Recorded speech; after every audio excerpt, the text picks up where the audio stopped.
आज आम षष्ठ श्रेणीर विज्ञान बहिर प्रथम अध्याय खाद्यर उच्च आलोचना करिबा। प्रत्येक जीवर वैशिष्ट्य हेउछि जन्म, वृद्धि और विकास, प्रजनन और मृत्यु।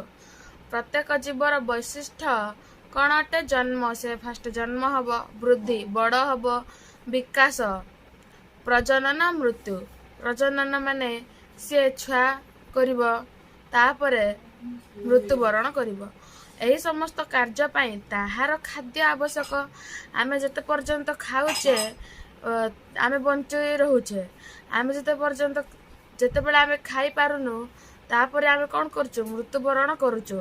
आमको बंची रहिबा कहले निहाती खाद्य आवश्यक, कारण से खाद्यरु शक्ति पाई थाए। सही शक्ति द्वारा से समस्त कार्य करथाए। खाद्य द्वारा आमे कौन पाउछु? शक्ति पाउछु। आ सही शक्ति रे ही आमे कार्य करूछु। तेणु खाद्य को जीवन धारणर उत्स बोली धरा जाई थाए। जेते दिन आमे जाक बंचीचु, जेते दिन जाक बंचीचु आमे कौन करूछु? खाद्य खाउछु। तेणु खाद्य को जीवन धारणर उत्स बोली धरा जाई थाए। खाद्य बिना आमे बंची परिबा नाही और एहा द्वारा जीवनर समस्त मौलिक आवश्यकता पूर्ण होई थाए। खाद्यर प्रकार तुमे गत 2 दिन रे घरे जहा खाइछ निम्न सारणी 1.1 अनुसार तुम खातारे लेख। दिवस प्रथम खाइथिबा खाद्य ना। प्रथम दिन कौन खाइल? भात डाली मने कर। द्वितीय दिन कौन खाइल? भात डाली तरकारी। सही परी से कौन कहूची आमे तले पढ़िबा। सारणी देखी आलोचना कर। तुमे सबदिन समान प्रकार खाद्य खाउछ कि? तुम श्रेणीर समस्त पिला एका प्रकार खाद्य खाउछन्ति कि? आमे सबदिन कौन भात डाली खाउछु ना सबदिन रोटी खाउछु ना सबदिन अंडा तरकारी ना प्रत्येक दिन आमे चिकेन खाउछु। दिने अंडा तरकारी खाउछु, आउ दिने भात डाली, आउ दिने चिकेन, आउ दिने पनीपरिबा, आउ दिने आलू तरकारी। एही परि आमे विभिन्न प्रकार खाद्य खाउछु। सबुदिन एका प्रकार आमे खाद्य खाई न थाउ। तुम श्रेणीर समस्तंकर खाद्य तालिका को अनुध्यान कले आमे देखिबा जे समस्त प्राय भात खाती। तुम घरे भात किपर रंधा जाए तुम लक्ष्य करिछ कि? भात तैयारी करिया पई कोन आवश्यक? आमे प्रत्येक दिन कोन खाउछु? तरकारी आमे चेंज करी खाउछु। केबे डाली खाउछु, केबे भजा खाउछु, केबे साग खाउछु, केबे कांजी खाउछु, केबे पनीपरिबा तरकारी, केबे मांस, केबे अंडा, केबे माछ तरकारी। किंतु आमे भात सबुदिन खाई थाउ। से एठारे कहला भात आमे सबुदिन खाउछु। आउ समस्तंकर तालिका रे भात निश्चय थिबो। समस्त निहाती सबुदिन भात खाउ थिबे। खाद्यर उपादान उत्स तुमे देखिथिबा भात पाई चावल पानी आवश्यक। पानी रे चावल पकाई रांधिले भात हुए। भात रांधिबा पाई चावल पानी और ताप आवश्यक होई थाए। भात किपर रंधा जाई थाए? प्रथमे गोटिया हांडी रे पानी बसा जाए। से पानी फुटिला परे आमे से पानी रे चावल पकाई थाउ। चावल सिझी गले आमे से पानी रो भात को काढ़ी दे थाउ आउ भात खाई थाउ। से परि भात रंधा जाए। भात पे कौन आवश्यक? चावल पानी आउ ताप। ताप नथिले आमर भात होई पारिबो नाही। पानी फुटिबा पाई, भात फुटिबा पाई, चावल फुटिबा पाई आमर कौन दरकार? ताप। तो निहाती ताप आवश्यक। जो खाद्य रांधिबा पाई मध्ये हमको ताप आवश्यक। तुमे और तुम सांग माने तैयारी करथिबा खाद्य तालिका को देख। सेतरे थिबा प्रत्येक खाद्य पाई केउ केउ उपादान आवश्यक सारणी रे दे जाइथिबा उदाहरण को देखि लेख। खाद्य और ताहा तैयारी करिबा पाई आवश्यक उपादान।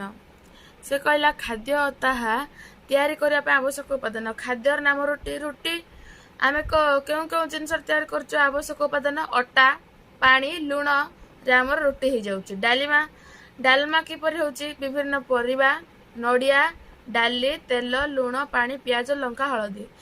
एठी आमे लेखिबा मने कर डाली रे कोन दरकार?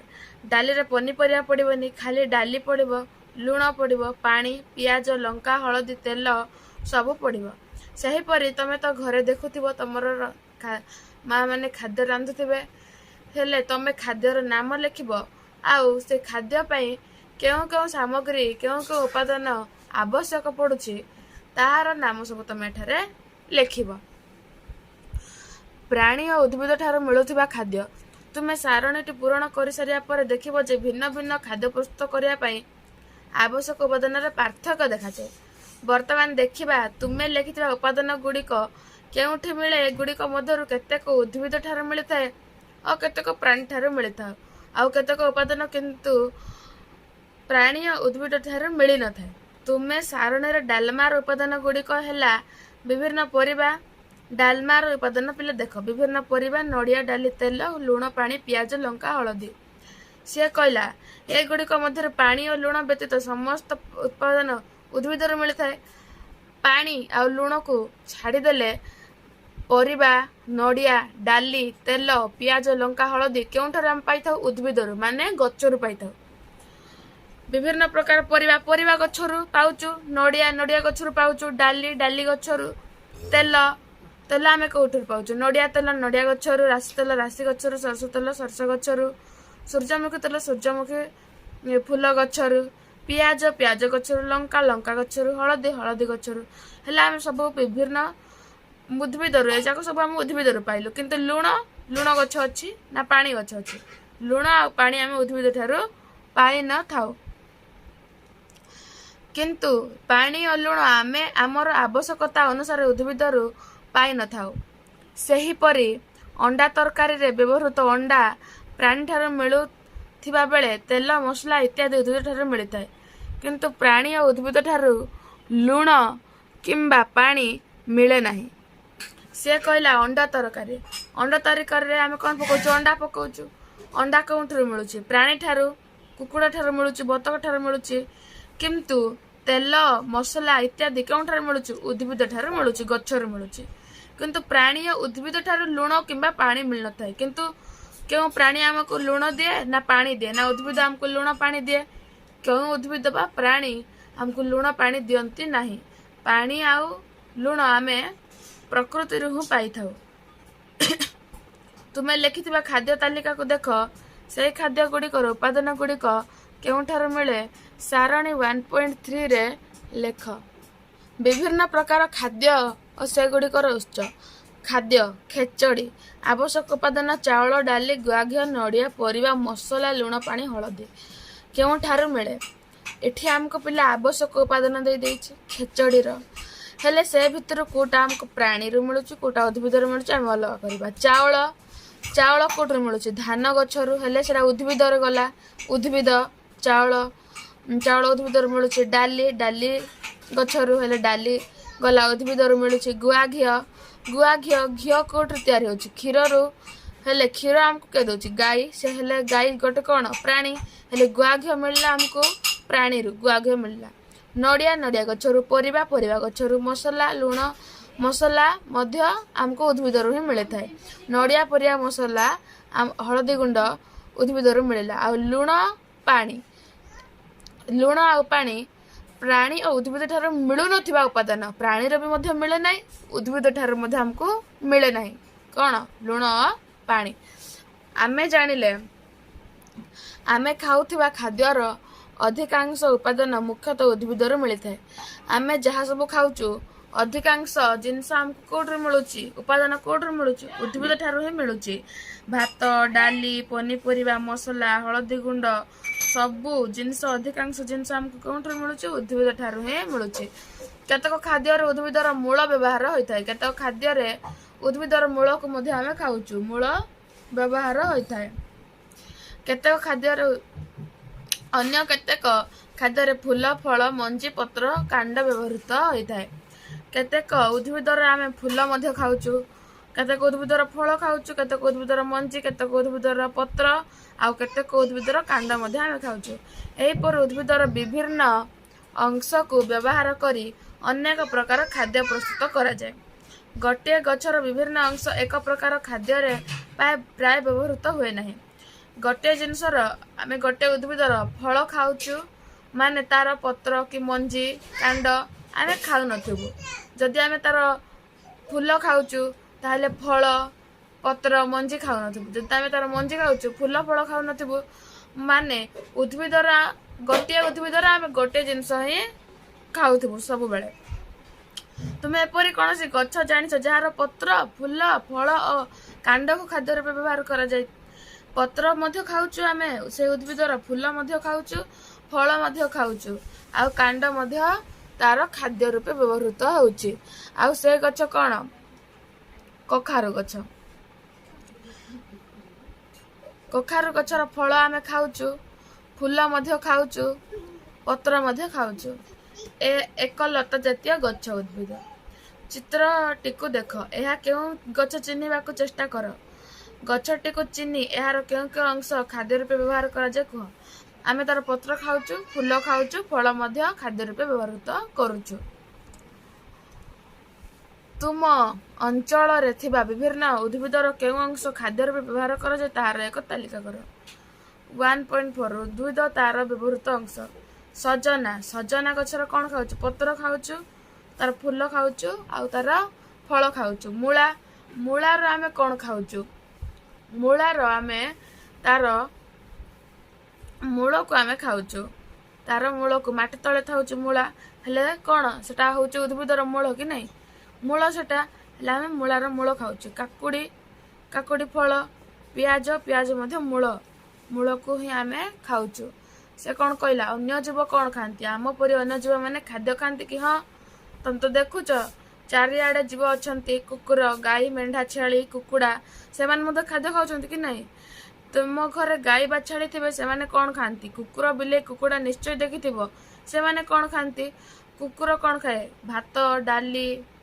आमे जहाँ मध्य खाऊ कुकुर ताहा खाए बिले मध्य कुकुड़ा कौन खाए कुकुड़ा पक जक चावल खाए तुम्हें देखी जीव मानकर नाम ओ से माने कौन खाती तुम खातार ताहार एक सारणी कर परवर्ती सारणी जीव माने क्यों सब खाद्य खाती तुम मध्य आलोचना करी सारणी 1.5 रे लेख सारणी 1.5 आमे पिला माने देखिबा कुकुर जीवर नाम कौन खाती कुकुर कौन खाए मांस खाए भात खाए रुटी खाए दूध खाए पारा कौन खाए धान मुग बिरी आदि शस्य सिंह कौन खाए सिंह मांस खाए सिंह कौन खाए पिले मांस अन्य पशु पक्षी को शिकार करी खाए माछ कौन खाए माछ छोट छोट माछ खाए छोट माछ आउ कौन खाए पकजक बुढ़ियाणी कौन खाए बुढ़ियाणी कौन खाए तार जाल रे पोक मानू रखी से पोक जक ही खाए काऊ कौन खाए काऊ मध्य मांस खाए प्रजापति मध्य पोक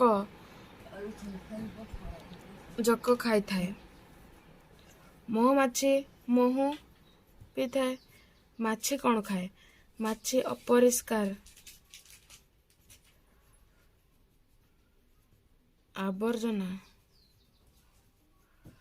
खाई थाए मशा मशा कौन रक्त पी थाए ठेकुआ घास खाई थाए सी कौन प्राणीजात खाद्य क्यों माने केवल उद्भिद जात खाद्य और क्यों माने उभय प्रकार खाद्य खाती आलोचना कर गाई छेली मेढ़ा ठेकुआ एमाने केवल उद्भिद जात खाद्य ही खाती माने गछ डाल पत्र घास ए जाक खाती किंतु बाघ सिंह एमाने कौन खाती एमाने खाली केवल मांस खाती हरिण को शिकार करी खाती अन्य पशु मान को शिकार करी खाती आउ केतेक प्राणी अच्छा जेपरी कुकुर कुकुड़ा बिलेई एमाने प्राणीजात खाद्य मध्य खाती उद्भिद जात खाद्य मध्य खाती प्राणी कुकुड़ा बिलेई कुकुर एमाने उद्भिद जात खाद्य मध्य खाती प्राणीजात खाद्य मध्य खाती कुकुड़ा चावल मध्य खाए उद्भिद जात खाद्य खाए पकजक मध्य खाए प्राणीजात खाद्य आउ कुकुर उद्भिद जात खाद्य खाए भात डाली रुटी और प्राणीजात खाद्य मध्य खाए प्राणी कौन मिले माछ मांस अंडा ताहा मध्य खाए बिलेई मध्य सेपरी तुम्हें जानिल प्रत्येक प्राणी खाद्य खाती केतेक जीव केवल प्राणी बा प्राणीजात खाद्य खाई थांते केतेक जीव केवल प्राणी मानक ही खाती ଆଉ ପ୍ରାଣୀଜାତ ଖାଦ୍ୟ ହିଁ ଖାଆନ୍ତି, ଯେପରି ସିଂହ, ବାଘ। କେତେକ ଜୀବ କେବଳ ଉଦ୍ଭିଦ ବା ଉଦ୍ଭିଦଜାତ ପଦାର୍ଥ ଖାଆନ୍ତି, ଖାଲି ଉଦ୍ଭିଦ, ଘାସ, ଡାଳ, ପତ୍ର, ଉଦ୍ଭିଦଜାତ ଖାଦ୍ୟ ହିଁ ଖାଆନ୍ତି। ଗାଈ, ଛେଳି, ମେଣ୍ଢା, ହରିଣ ଏବଂ ଆଉ କେତେକ ଜୀବ ଉଭୟ ପ୍ରାଣୀ ଓ ଉଦ୍ଭିଦଜାତ ପଦାର୍ଥକୁ ଖାଇଥାନ୍ତି, କୁକୁର, ବିଲେଇ, କୁକୁଡ଼ା ଏହିପରି। ଖାଦ୍ୟ ଖାଇବାକୁ ଆଧାର କରି ପ୍ରାଣୀମାନଙ୍କୁ 3ଟି ଶ୍ରେଣୀରେ ବିଭକ୍ତ କରାଯାଇଛି। ଯେଉଁମାନେ କେବଳ ଉଦ୍ଭିଦ ବା ଉଦ୍ଭିଦଜାତ ପଦାର୍ଥ ଖାଆନ୍ତି ସେମାନେ ଶାକାହାରୀ। ଏଇଟା ମନେ ରଖିବ, ଯେଉଁମାନେ କେବଳ ଉଦ୍ଭିଦ ବା ଉଦ୍ଭିଦଜାତ ପଦାର୍ଥ ଖାଆନ୍ତି ସେମାନେ ଶାକାହାରୀ। ଶାକାହାରୀ ପିଲାମାନେ କାହାକୁ କୁହାଯାଏ? ଯେଉଁମାନେ କେବଳ ଉଦ୍ଭିଦ, କେବଳ ହରିଣ, ଗାଈ, ଛେଳି, ମେଣ୍ଢା ଏମାନେ କେବଳ ଉଦ୍ଭିଦଜାତ ପଦାର୍ଥ ହିଁ ଖାଇଥାନ୍ତି, ଡାଳ, ପତ୍ର, ଘାସ, ଠେକୁଆ ଏମାନଙ୍କୁ ଶାକାହାରୀ କୁହାଯାଏ। ଯେଉଁମାନେ କେବଳ ଅନ୍ୟ ପ୍ରାଣୀମାନଙ୍କୁ ଖାଆନ୍ତି ସେମାନେ ମାଂସାଶୀ। ଯେଉଁମାନେ କେବଳ ଅନ୍ୟ ପ୍ରାଣୀମାନଙ୍କୁ ଖାଆନ୍ତି ସେମାନେ ମାଂସାଶୀ। ବାଘ, ସିଂହ ଏମାନେ ସବୁ ହେଉଛନ୍ତି ମାଂସାଶୀ, କେବଳ ଅନ୍ୟ ପ୍ରାଣୀଙ୍କୁ ହିଁ ଖାଇବେ। ଉଦ୍ଭିଦଜାତ ଖାଦ୍ୟ, ଘାସ, ଡାଳ, ପତ୍ର ଏମାନେ ଖାଆନ୍ତି ନାହିଁ, ତେଣୁ ସେମାନେ ମାଂସ ହିଁ ଖାଆନ୍ତି, ତେଣୁ ସେମାନଙ୍କୁ ମାଂସାଶୀ କୁହାଗଲା ପିଲାମାନେ। ଏବଂ ଯେଉଁମାନେ ଉଭୟ ଉଦ୍ଭିଦ ଓ ପ୍ରାଣୀଙ୍କୁ ଖାଆନ୍ତି ସେମାନେ ସର୍ବାହାରୀ। ସର୍ବାହାରୀ ହେଉଛୁ ଆମେମାନେ, ମଣିଷ। ଆମେ ଉଦ୍ଭିଦଜାତ ଖାଦ୍ୟ ମଧ୍ୟ ଖାଉଛୁ, ପ୍ରାଣୀଜାତ ଖାଦ୍ୟ ମଧ୍ୟ ଖାଉଛୁ। ଭାତ, ଡାଲି, ରୁଟି, ଆମେ ଉଦ୍ଭିଦଜାତ ଖାଦ୍ୟ ମଧ୍ୟ ଖାଉଛୁ, ମାଛ, ମାଂସ, ଅଣ୍ଡା, କ୍ଷୀର, ପ୍ରାଣୀଜାତ ଖାଦ୍ୟ ମଧ୍ୟ ଖାଉଛୁ। କୁକୁର, ବିଲେଇ, କୁକୁଡ଼ା ଏମାନେ ମଧ୍ୟ ସର୍ବାହାରୀ ଅଟନ୍ତି। ସେ କ'ଣ କହିଲା ପିଲେ? ଶାକାହାରୀ, ମାଂସାଶୀ ଓ ସର୍ବାହାରୀ। ଶାକାହାରୀରେ ଦେଲା ସେ ଠେକୁଆ। ଶାକାହାରୀ ଆଉ କିଏ? ଯେଉଁମାନେ କେବଳ ଉଦ୍ଭିଦଜାତ ଖାଦ୍ୟ ଖାଆନ୍ତି ସେମାନଙ୍କୁ ଶାକାହାରୀ କୁହାଯାଏ। ଠେକୁଆ, ହରିଣ, ଗାଈ, ଛେଳି, ମେଣ୍ଢା, ସିଂହ, ମାଂସାଶୀ ସିଂହ, ବାଘ। ସର୍ବାହାରୀ କ'ଣ ପିଲାମାନେ? କୁକୁର, ବିଲେଇ, କୁକୁଡ଼ା, ମଣିଷ ଏସବୁ। କ'ଣ ଶିଖିଲେ? ଆମେ ବିଭିନ୍ନ ଭିନ୍ନ ଖାଦ୍ୟ ଖାଉ। ଆମେ ଏକା ପ୍ରକାର ଖାଦ୍ୟ ନ ଖାଇ ଆମେ ଭିନ୍ନ ଭିନ୍ନ ଖାଦ୍ୟ ଖାଉଛେ। ଖାଦ୍ୟ ମୁଖ୍ୟତଃ ପ୍ରାଣୀ ଓ ଉଦ୍ଭିଦରୁ ମିଳିଥାଏ। ଖାଦ୍ୟ କେଉଁଠାରେ ଆମକୁ ମିଳିଥାଏ? ଉଦ୍ଭିଦରୁ ମିଳିଥାଏ, ନହେଲେ ତ ଆମକୁ ପ୍ରାଣୀରୁ ମିଳିଥାଏ। ବିଭିନ୍ନ ପ୍ରକାର ଖାଦ୍ୟ ପ୍ରସ୍ତୁତ କରିବା ପାଇଁ ଭିନ୍ନ ଭିନ୍ନ ଉପାଦାନ ଆବଶ୍ୟକ ହୁଏ। ଡାଲି ପାଇଁ ଅନ୍ୟ ଉପାଦାନ ଆବଶ୍ୟକ ହୁଏ, ଭାତ ପାଇଁ ଅନ୍ୟ ଉପାଦାନ ଆବଶ୍ୟକ ହୁଏ। ଖାଦ୍ୟ ଅଭ୍ୟାସ ଅନୁସାରେ ପ୍ରାଣୀମାନଙ୍କୁ ଶାକାହାରୀ, ମାଂସାଶୀ, ସର୍ବାହାରୀ ଶ୍ରେଣୀରେ ବିଭକ୍ତ କରାଯାଇଛି। ଖାଦ୍ୟ ଅଭ୍ୟାସ ଅନୁସାରେ ମାନେ ଯିଏ ଯେଉଁ ଖାଦ୍ୟ ଖାଇଲା ସେହିପରି ସେମାନଙ୍କୁ ଶ୍ରେଣୀ ବିଭାଗ କରାଯାଇଛି। କୌଣସି ଖାଦ୍ୟ ପ୍ରସ୍ତୁତ ପାଇଁ ଆବଶ୍ୟକ ଜିନିଷକୁ ସେହି ଖାଦ୍ୟର ଉପାଦାନ କୁହାଯାଏ। ଆମେ କୌଣସି ଖାଦ୍ୟ ପ୍ରସ୍ତୁତ କରିବା ପାଇଁ ଯେଉଁ ଯେଉଁ ଉପାଦାନ ଆବଶ୍ୟକ କରୁଛୁ ତାହାକୁ ଖାଦ୍ୟର ଉପାଦାନ କୁହାଯାଉଛି। ମଣିଷ ସର୍ବାହାରୀ ଶ୍ରେଣୀର ଅଟେ। ଏହା ତ ତମେମାନେ ଜାଣିଛ, ମଣିଷ ସବୁ ଖାଦ୍ୟ ଖାଏ, ପ୍ରାଣୀଜାତ ଖାଦ୍ୟ, ଉଦ୍ଭିଦଜାତ ଖାଦ୍ୟ, ସବୁ ପ୍ରକାର ଖାଦ୍ୟ ଖାଏ ମଣିଷ, ତେଣୁ ମଣିଷ ହେଉଛି ସର୍ବାହାରୀ ଶ୍ରେଣୀର। ନେକ୍ସଟ ଭିଡ଼ିଓରେ ପିଲାମାନେ ଆମେ ଏହି ବିଷୟର ଅଭ୍ୟାସ କାର୍ଯ୍ୟ ବା ପ୍ରଶ୍ନ ଉତ୍ତର କରିବା। ଯଦି ତମମାନଙ୍କୁ ଟିକେ ମଧ୍ୟ ହେଲ୍ପଫୁଲ୍ ଲାଗିଛି ଏହି ଭିଡ଼ିଓ, ତାହେଲେ ଚ୍ୟାନେଲକୁ ସବସ୍କ୍ରାଇବ୍ କର, ଲାଇକ୍ କର, କମେଣ୍ଟ କର ଆଉ ସେୟାର କର।